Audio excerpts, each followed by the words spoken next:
Hello everyone, welcome to the machine shop. My name is Harshit Bhari. On behalf of GL Bajaj, I am going to discuss machine shop in our today's workshop. So basically, the syllabus of workshop deals with a center lathe machine which is concerned to our machine shop. In this particular shop, we have to study the various parts of center lathe machine, their functioning, and finally we have to deal with the operations which can be performed in this particular machine. So firstly, let us come to the basic parts of center lathe machine. The total machine can be divided into three parts: the left part, the right part, and the middle portion. The left portion, which is a stationary part in this machine, is known as headstock, whereas the right one is known as tailstock. This tailstock is movable portion.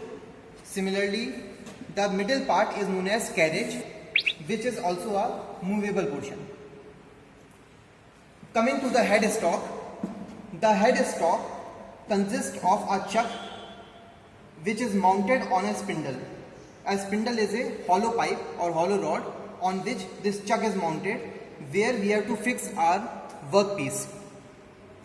The motto of this headstock or the various parts involved in this headstock are just to engage with this chuck and rotate this chuck.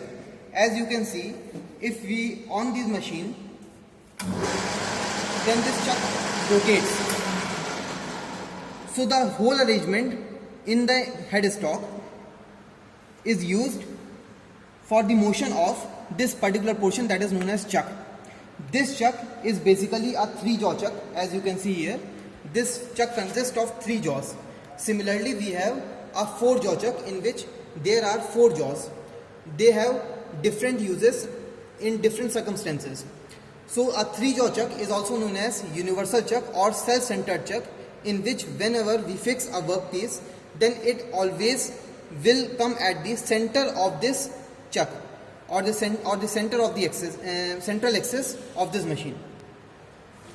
Now this headstock, as you can see here, this headstock consists of many gears and pulleys arrangement which are involved to rotate the spindle between this, and this spindle indirectly rotates this chuck. As you can see, I will operate it once and you can observe it.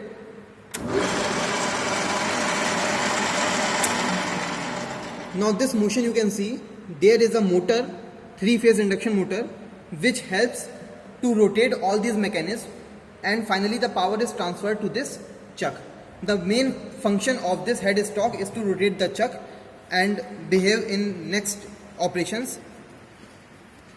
Now we come to the right portion of the center lathe machine, that is known as tailstock. This tailstock is movable part. As you can unlock it from here and you can slide it. So it is a movable part. Now what is the function of this tailstock? Basically, if we attach a workpiece in the chuck and the length of workpiece is very long, so in that case, whenever our chuck will rotate, the workpiece will have many vibrations. So in order to damp or in order to ignore those vibrations, we have to support this workpiece from this tailstock. So this tailstock helps to support the long workpieces and reduce the vibrations. Secondly, if we require to have a drilling operation in the workpiece, that also we can also operate with the help of a tool that is known as drill bit in the tailstock. So this will also help out in performing the operation. Now coming to the carriage. This carriage consists of 5 important basic parts. First of all, the lower portion of this carriage is known as longitudinal slide. As you can see here, while rotating this wheel, the whole carriage moves on the bed on this V-ways. These ways are known as V-ways.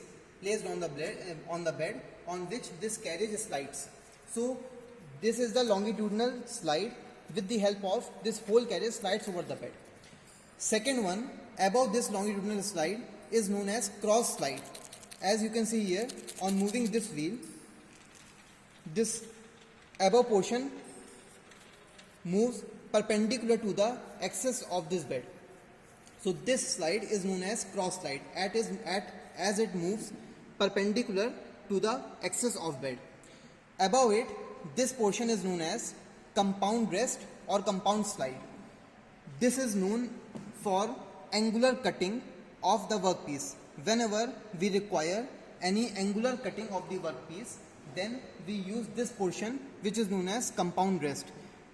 This compound rest can be adjusted on the basis of the degrees or readings made over it.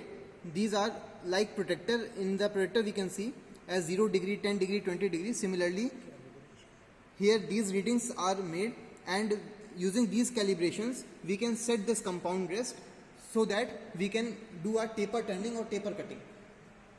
Now over it, this is the last part which is known as tool post.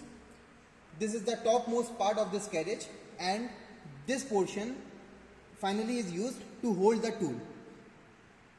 When we hold the tool in this particular place and we move this tool towards the workpiece, then this tool cuts using these slides, various slides, longitudinal slide and cross slide. We can move the tool towards the workpiece and we can perform various operations. Finally, last portion is this covering which is known as apron. This portion is known as apron. So these are the following parts of this particular carriage.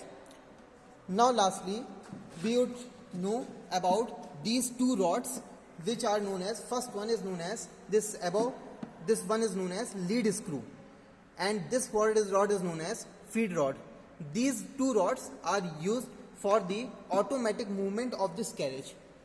On the basis of the threads or the basis of the engagement with the headstock, this carriage moves automatically for various operations to be performed on the workpiece.